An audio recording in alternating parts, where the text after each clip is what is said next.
You're filling your time with stuff, but not the stuff that you need to do. Hence, at the end of the day, when you're about to sleep, you just remember that, hell, I didn't do a lot of these things. Decades worth of damage can't be fixed in 6 months. Right? We are doing a lot of things, but it is usually not the things that we should be doing. Hi everyone, in this episode I get a chance to speak with Diganth Jagadish. Diganth is the co-founder at Incentiv. In this episode we break down the illusion of being busy. Most of us, when asked, talk about how we don't have any time, but we end up spending about 5 hours on a task that requires an hour or so. We also end up doing a lot of context switching and doom scrolling.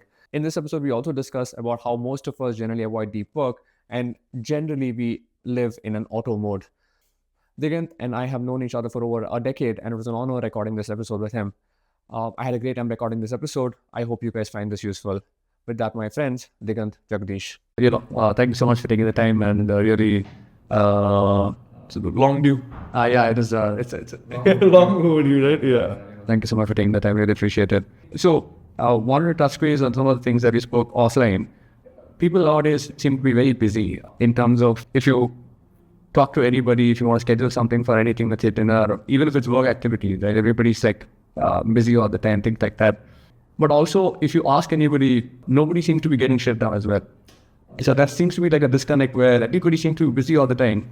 But if you look at if you do a track of, how much did you do an audit? If you do an audit, the last few months, get the CA in and just do an audit for your personal activities and things like that. Yeah. Not a lot will probably come out. If anything meaningful. I mean, we don't need to go that far. If I can talk about myself, like even if I myself did an audit of my last week, it'll put me and anyone in my math to shame, right? So, can we pick up from there maybe? And why do you think that is? Like, why do you think that everybody seems to be that wheel that spins, doing a lot but getting nowhere? So getting nowhere. Any thoughts on that?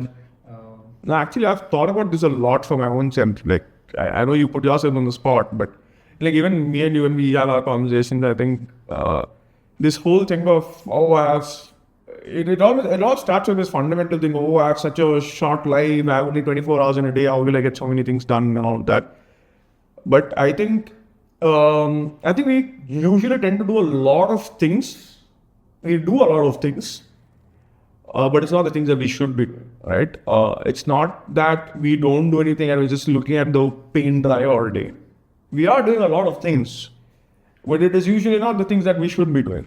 For example, there are a lot of people who, the moment they wake up in the morning, the first thing they do is look at their phone, directly go to their favorite apps. Could be TikTok is banned, so it could be Twitter, Instagram, LinkedIn also. For me, it's LinkedIn or YouTube. Anything that's like comfort food for their brain or brain rot, whatever you'd like to call it. They usually default to these things. When they're brushing, they'll watch. When they're pooping, they'll watch. When they're showering, they'll listen. It starts from there and they sort of set that tone for the rest of the day, right? And even throughout the day, they'll be shallow working. In fact, when I was in my earlier company, my first company, that's where I sort of picked up this horrible habit of consuming content and working at the same, which I don't do anymore, which I sort of got rid of, but watching something and then working. So throughout their day, they are doing a lot of things, but consuming is what most of those things are. And what that ends up doing is you don't essentially do the stuff that you should be doing. So when you don't do the shit that you should be doing, but you're doing other things, you are busy throughout the day. Your day is going. It's not like you're not doing anything, you're just walking aimlessly thinking, oh shit, what do I do? You're filling your time with stuff, but not the stuff that you need to do. Yeah. Hence, at the end of the day, when you're about to sleep, you just remember that, hell, I didn't do a lot of these things. So at that moment, if, your girlfriend calls you for a video call, or if someone invites you for something, or you got to meet a family member, or anything that requires you giving your time to someone else or something else, even a hobby, you remember, no, but I have so much work to do. It's because you've not done anything throughout the day. So you have such a big bottleneck created because you pushed everything to the last minute. That everything, the moment someone else comes and asks you to do something, you immediately get triggered that, oh my God, no, I have a lot of things. And then you tell them, no, I have a lot of things. I have a lot of work to do, so I can't meet you. Yeah, this challenge anxiety, even I feel that a lot actually. The thing for me, the way it kind of takes up is I'll have n number of items to do. The whole day I won't do anything because one is I won't do anything. The second part is, and this is I think more common, where the time that it takes for me to do task X is, let's say, 1 hour, I'll somehow drag it to 3 hours. Like, I'll just do it very slowly, or, look at my WhatsApp now and then, come back, let's see who texted me on Slack. Nobody did. Again, Or Twitter, let's see what the latest, what did Elon tweet? Yeah, at 2:43 p.m., right? Like what's happening around right now. Oh, yeah. That's just No way related to how my increment, but somehow I'm very curious about that. During that time, if somebody calls me, like, do you want to schedule something, any fun activity, or do you want to meet up this weekend? I don't know that. it immediately hits you like a truck, right? Immediately it reminds you of the shortness of time. Yeah. Because and the reason for this is, till then what was happening is you are on auto mode. You were just floating without knowing how time is moving. So you were just doing things without being conscious. Basically, let's say you ride from your house to mine. For 80% of the time, you're not even going to be conscious, just muscle memory. So you were spending time and sort of dragging your work by context switching so often between shallow work and wasting time as a default behavior pattern. You didn't have to think about anything conscious. So the moment someone else from outside comes and asks, hey Ryan, do you want to meet for coffee tomorrow evening between 5 to 7? You're like, no, I have so much work to do that I didn't get done. So they break that. They've broken that pattern of you being on auto mode, and immediately you came to manual mode, and you are reminded of how much less time you have and how much a lot of work that you have. But you don't know that the 3 hours that you had, which you literally just blew away by doing other shit, by letting your mind again go on auto mode, you don't remember that happened because you're not on manual. So this happens to me as well. Man, even when I have to do freelancing, a lot of time, right? When I have a lot of work, even today also, when I have a lot of work to do and my to-do list has 10 things, which first of all is a bad idea to have 10 things on a to-do list. But let's say I have, and I have crossed 3 or 4 of them, and then just again go back on auto mode and have behavior patterns that I've had for years, which I'm trying to break, which is context switching, etc. Suddenly, let's say somebody comes and says, hey, you want to do this thing, or do you want to meet? Immediately I get back to reality and I'm like, no, I can't, I have a lot of work. Another thing that has happened, at least to me, is if there are 10 things on my to-do list, if I take the first 9 things, if I cross over in, let's say, 45 minutes, the last task is going to take me 5 hours. Yes. And that's not because it is 5 hours, and somehow I know it's the last task and I have enough time, right? So I am not to drag my last task for a long time. Basically, you allowed yourself enough slack for you to go on auto mode. So the thing about auto mode, whatever you want, I'm just using something to make it easy. If you allow yourself to sort of drift from control about how you focus on your time, you will then fall into the part where you are now just unconsciously doing it. And in the unconscious level, right, hours are like minutes. When you're consciously working, 10 minutes can feel like 40 minutes. Or 30 minutes can feel like 2 hours because you're really working, so it drains and drags you. But when you're on auto mode, when your brain is just doing the crap that it does, looking at 5 apps and doing random shit, 4 hours, 5 hours can just feel like it's just gone. That's why everyone feels on Sundays when people are just not doing anything, on Saturdays, weekend just flew by. Why? Because you're just aimlessly looking at Netflix or watching YouTube, 40 videos you would have watched. If someone just goes to the history on a Saturday afternoon until night, in let's say a 5-hour gap, they will see that they would have easily consumed 200 plus shots, mix of 200 plus shots and videos. I know this because I did that once. I went to sleep around 10 o'clock or 11 o'clock and I stayed up till 3, right? It's happened many times. But this one time I literally saw what went wrong. I went to my YouTube shorts and I remember that one specific video where I was like, this is the last video I'm going to watch. I had made my conscious mind, I'll just watch this video and go to sleep. I had watched 60 videos after that, 60 shorts and mix of 10, 15 videos after that.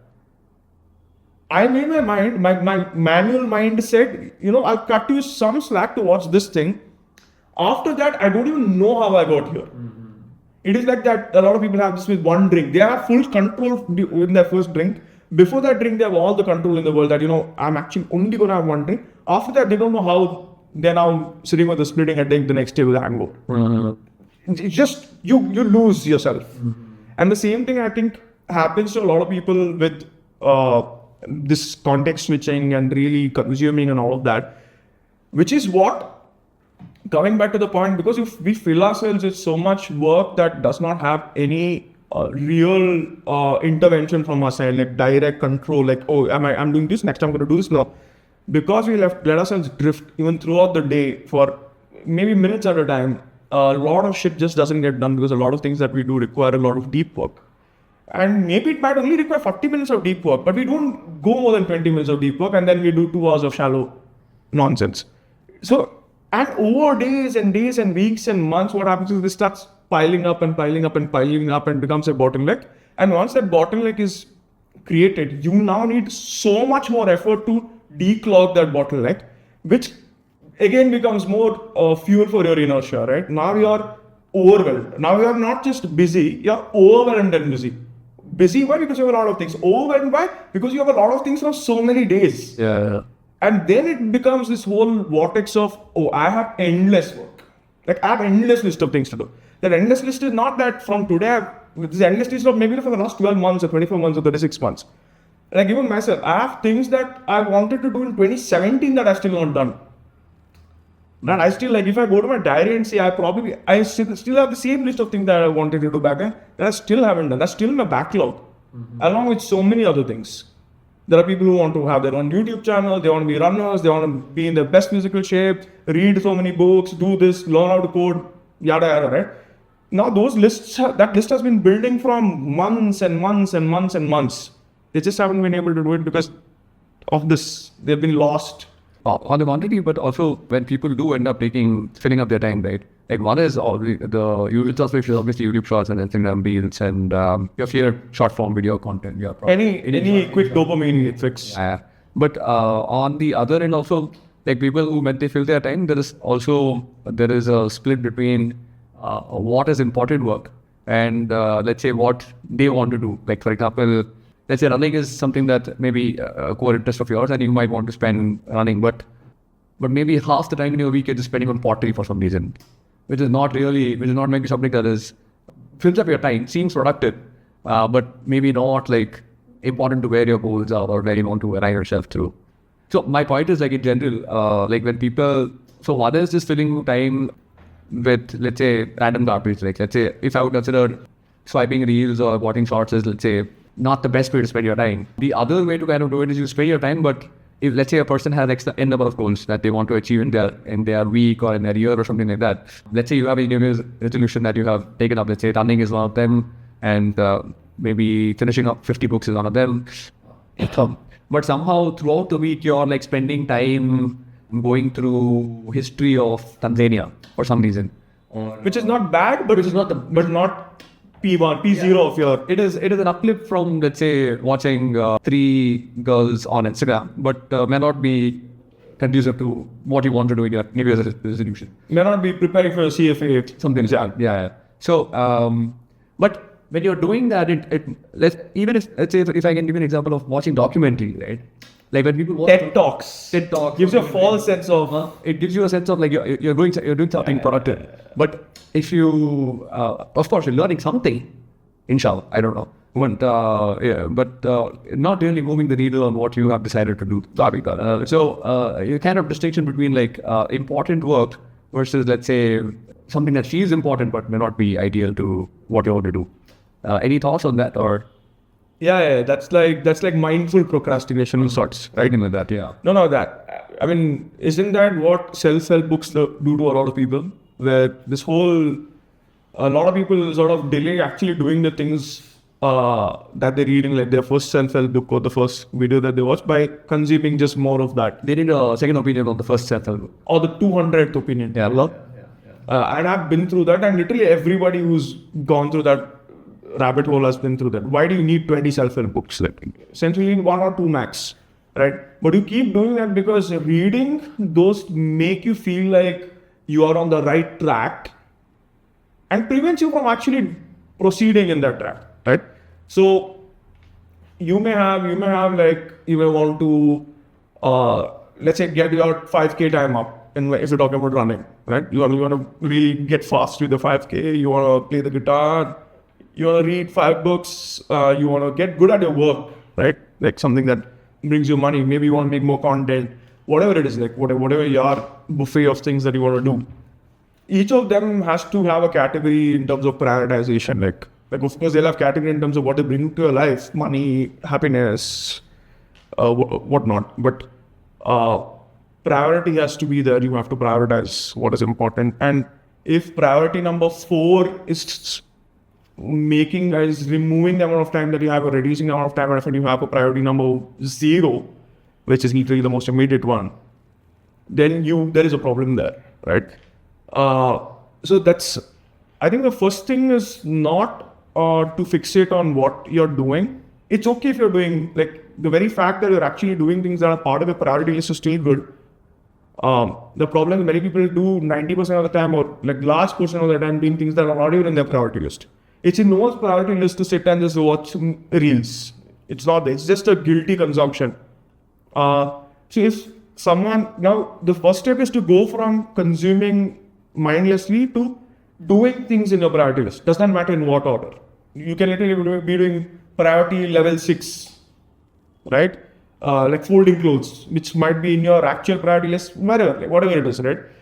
If you're doing that, that's still fine. That's still an upgrade from a non-priority task. So first step is to get into the momentum of doing things that are somewhere in the universe of your priority. And once that momentum is there, you stop the non-priority things. Now the habit is built around at least doing something within your priority, and then start to sort of scale up the ladder there, right? Instead of directly jumping into the deep end and doing the most important thing. I know it is not the ideal way to do things. The ideal way would be like, immediately just figure out the top 3 things that you're going to do every day and just do that and nothing else.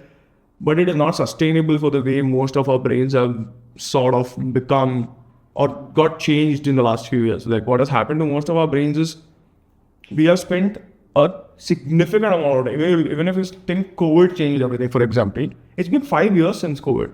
5 years is half a decade. That's a lot of time for your brain to really be bombarded by one specific behavior pattern. People can hold it for 21 days, but most of us have been having the same behavior pattern for 5 years now. There are some people much longer. Some people have been, the moment YouTube was there on phones as an app, people have been avid YouTube addicts, right? So it takes a long time to break from that. So you start with something very small. So you don't fixate on, my actual goals are this, but I'm doing this other interest, which is also part of my interest in the peripheries of my interest, but I'm doing that instead of this.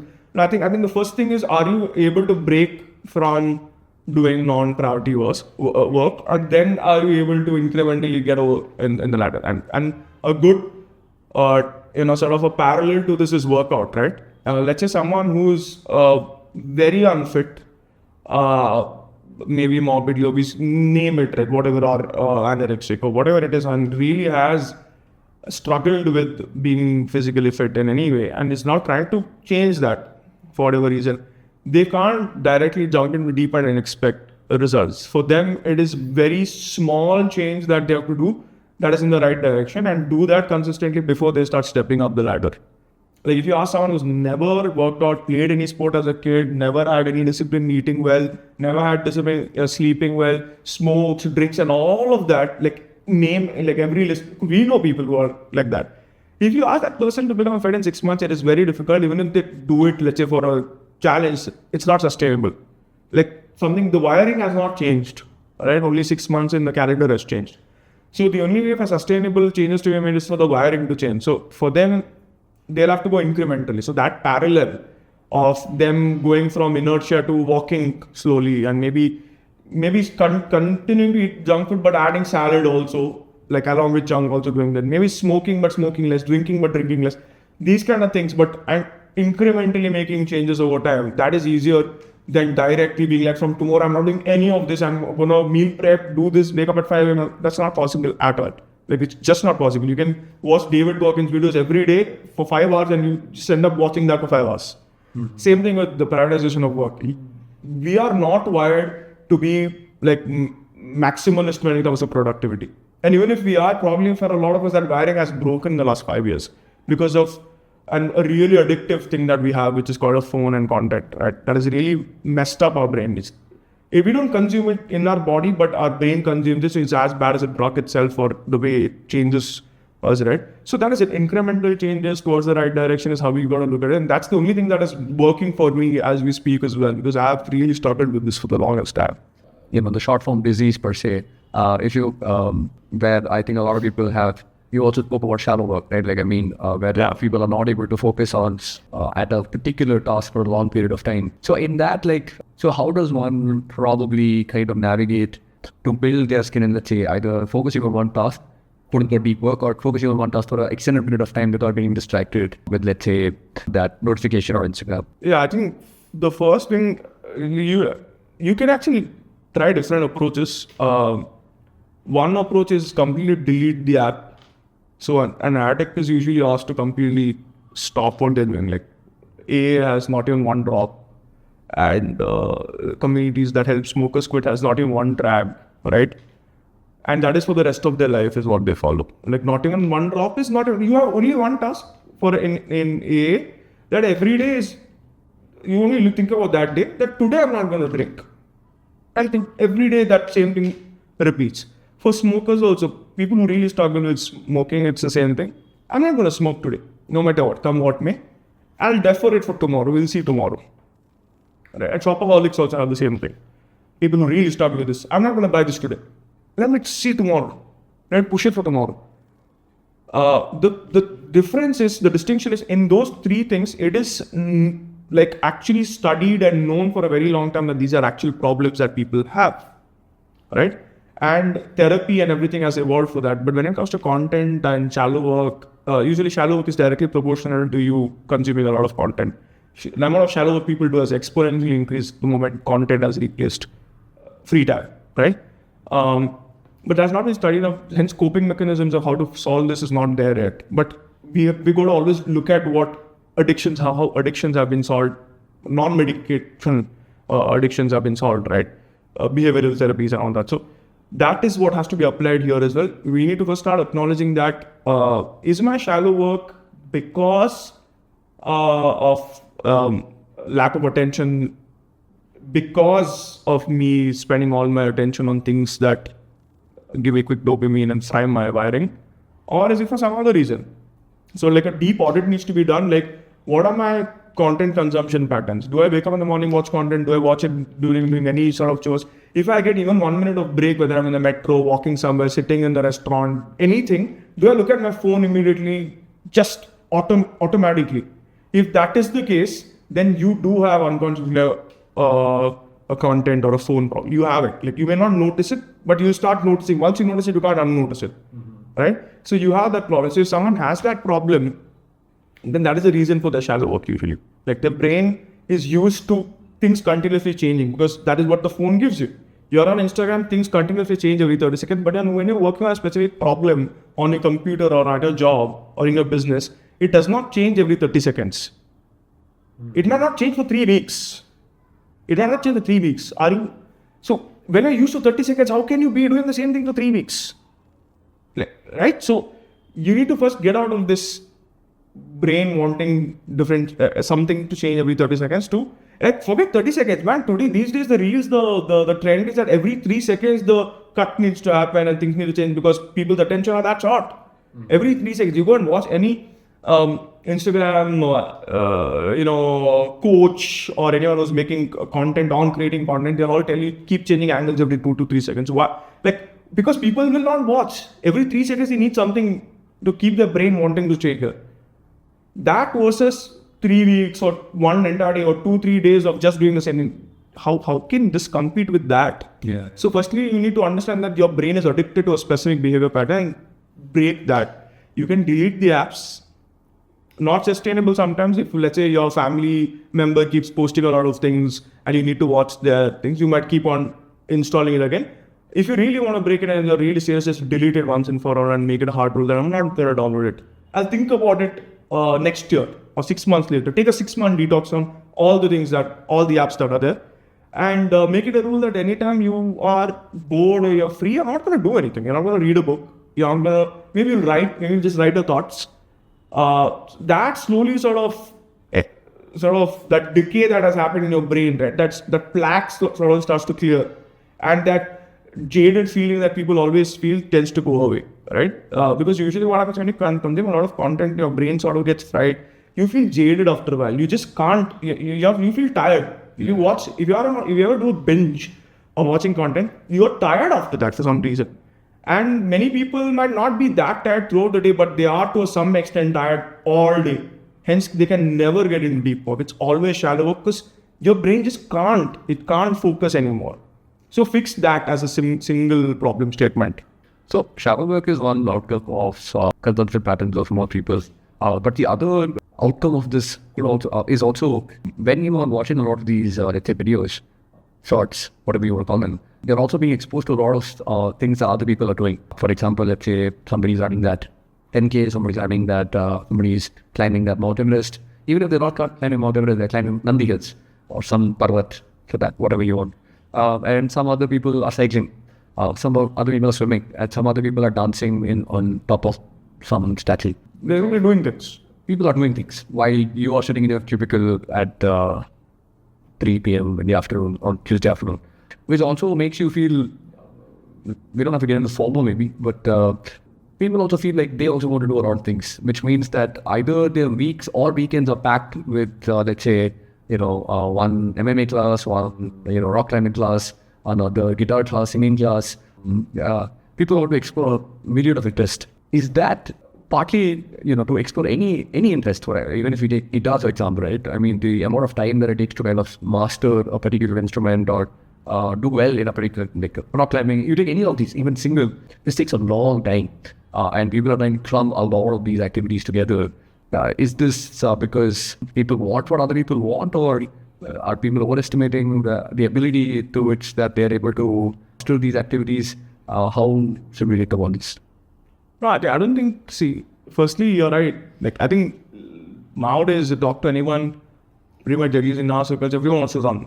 Because some clubs and these things are in sheen right now, but art, music was in sheen a while back. That's why everyone joined guitar class at 2011 and 12, because everyone wanted to learn the guitar or something.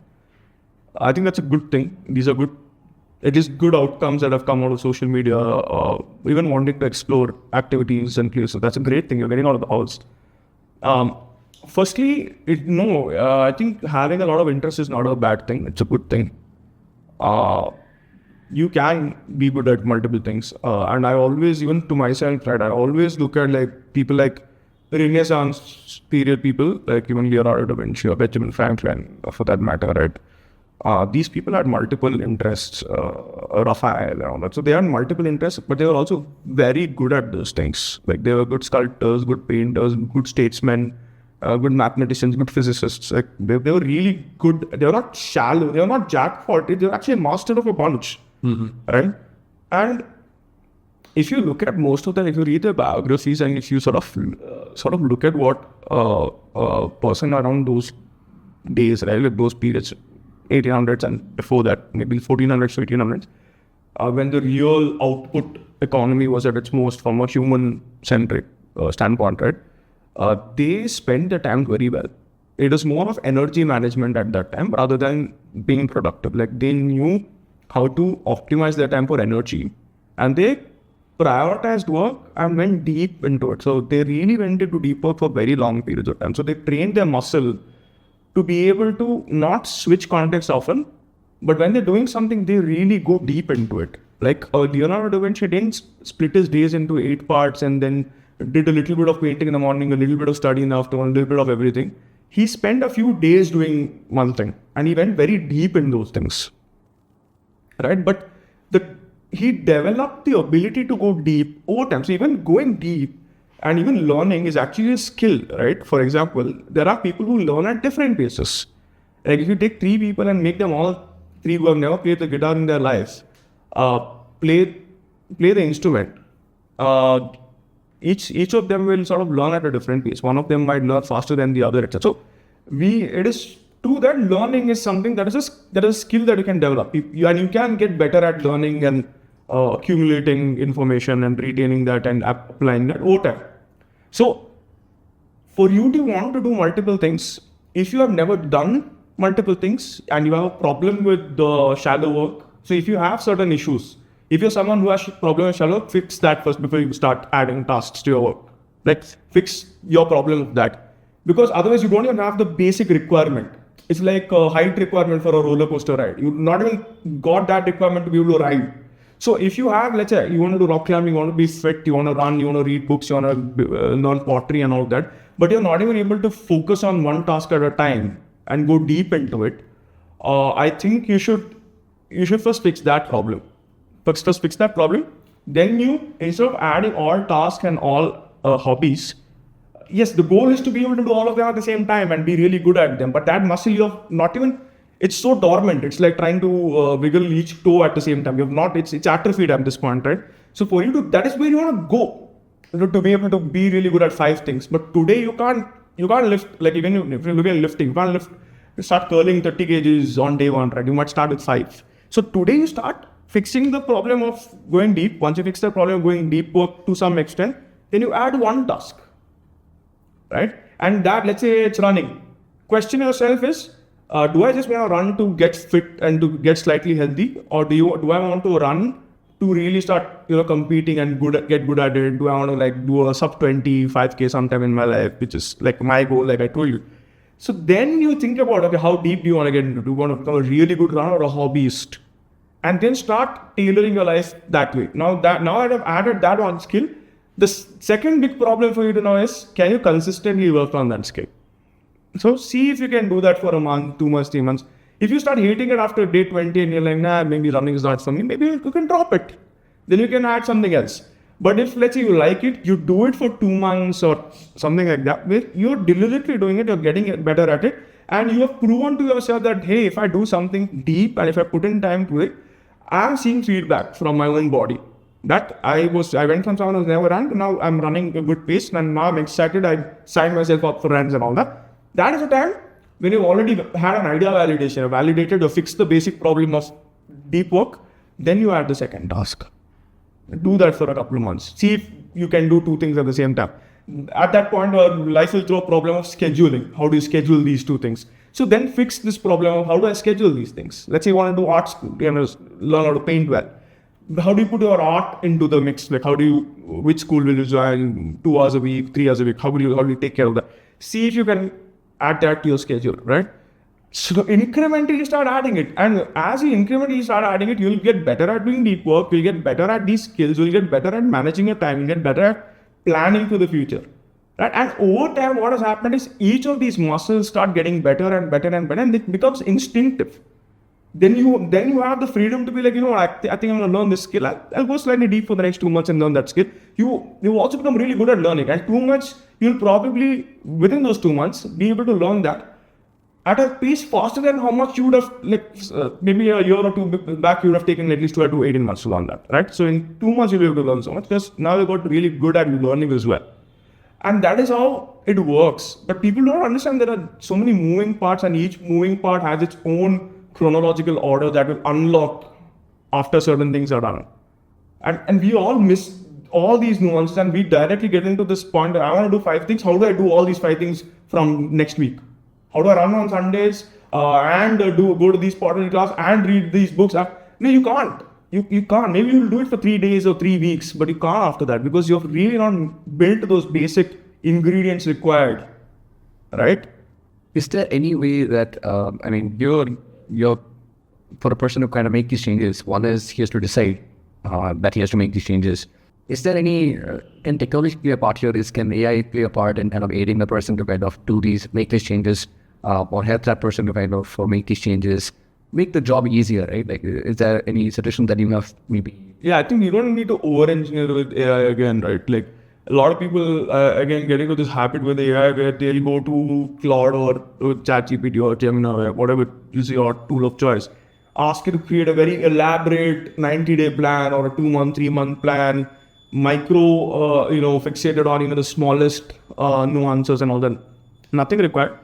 What I would recommend is build a skill on Claude if you have Claude code, and that skill should be a mentor to you, and that skill should essentially know everything about you, what your weaknesses are, what your strengths are, what your goals in life are, what you struggle with, all of that, and give it all of that context and ask it to sort of be like your coach, your habit coach or your life coach or anything of that sort, right?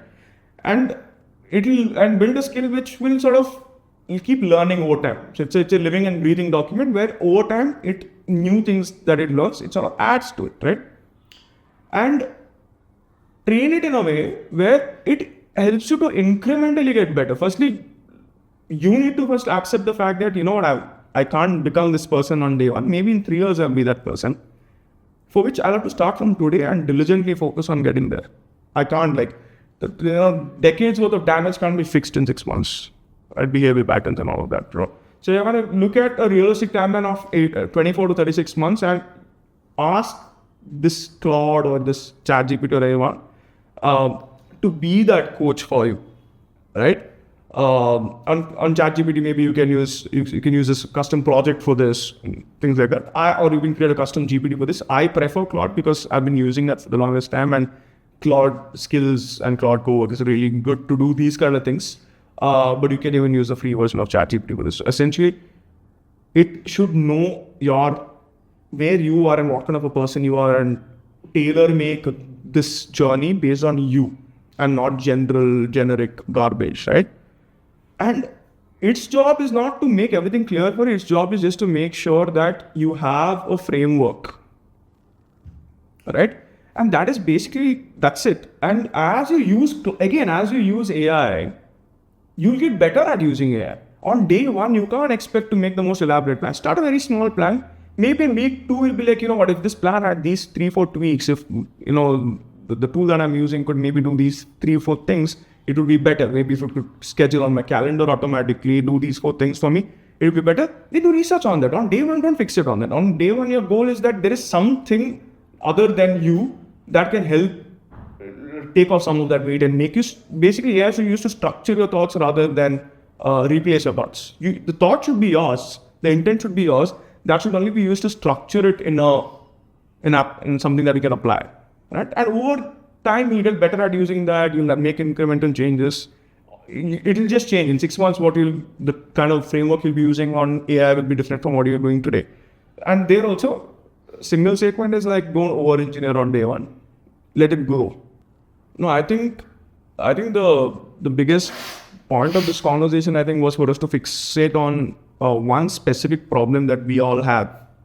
That is, I think, not necessarily a device or an app or anything, but the problem of having these little leeches that we have throughout the days. And sadly, most of it comes from our phone itself or our device that we use, right? And most of them are social media platforms, most of it. It's become a platitude at this sort of saying our social media drains your time, but it does, man. I mean, it is the elephant in the room that is just there, right? You might as well just acknowledge it. And people lose decades of their lives, and will probably lose decades of their life going forward if they don't acknowledge that fact and try to fix it. They will lose. I know people who have lost years. I myself have lost years of my life where I didn't do anything, even if I'm looking from COVID till now, purely because those free times that I had of few hours, maybe 50 minutes a day or 30, 40 minutes every day, over years, hundreds and thousands of hours, just gone because I was spent on things that I shouldn't have done. Right? So people are, and over time, what does it do? It strips you of the kind of life that you could have lived. Why? For something that you unconsciously kept doing because you did not acknowledge that it's a problem that you have, right? Unlike alcohol or cigarettes, you don't get chest pain. You don't get a hangover. You don't, you don't get breakouts. You don't feel something weird happening to your body because the only thing that is getting affected is your time and your life. And these are more macro things that you'll see 20 years later. And then when you do that retrospective, you're like, shit, man, most of this life I just lived on a screen, watching it, not even creating, just watching it.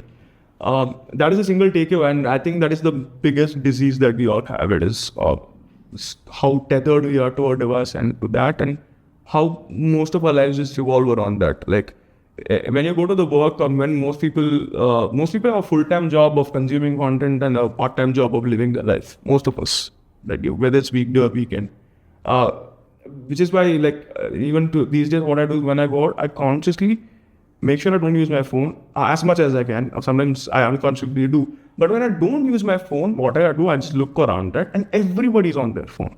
Everybody. I even saw a delivery guy the other day who was riding his thing and watching reels at the same time. That is the world we are living in. And the ending note is, if you fix that problem of not being caught up in an addiction, then it's basically like a healthy, non-addictive person living amongst addicts.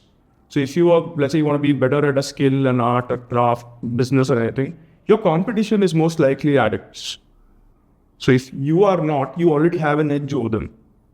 If you're talking from a competitive standpoint and not a self-serving standpoint, if you're talking from competition, there are a lot of people who are thinking of doing business or anything. Most of 99% of the competition is probably addicts. So if you are not an addict, you're already heads and shoulders above them.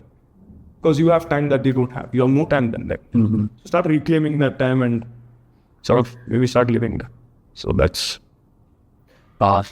On that note, Diganth, thank you so much for taking the time. And I think a lot of that what you spoke should resonate with all people, because almost everyone we know is glued up to their screens, including my mother.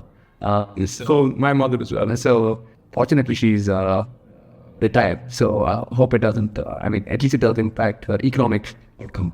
And I think the advice that you shared, I hope makes a dent in a lot of people's lives, and at least helps them be a couple hours more productive on a daily basis. On that note, thanks so much again.